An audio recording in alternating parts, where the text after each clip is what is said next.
យដាមហួតហាចាប់ដើមបំពេញទស្សនកិច្ចផ្លូវការនៅទីក្រុងសៀងហៃនាល្ងាចថ្ងៃទី29ខែតុលាឆ្នាំ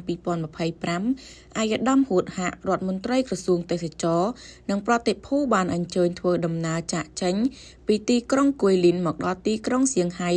សាធារណរដ្ឋប្រជាមានិតចិនប្រកបដោយសុខសុវត្ថិភាពដោយមានការទទួលស្វាគមន៍យ៉ាងកក់ក្ដៅពីសំណាក់លោកងួនវិសុទ្ធអគ្គកុងស៊ុលកម្ពុជាប្រចាំនៅទីក្រុងសៀងហៃ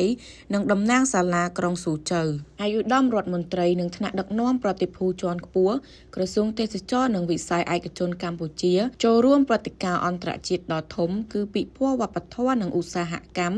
ការរចនាបែបច្នៃប្រឌិតស៊ូជើលើកទី14និងពិធីបុណ្យកម្ពុជានៅទីក្រុងស៊ូជើ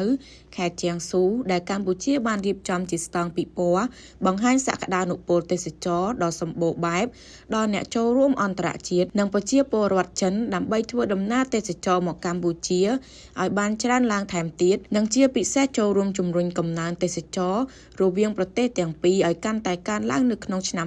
2025នេះដែលបានកំណត់ថាឆ្នាំទេសចរកម្ពុជាចិនឆ្នាំ2025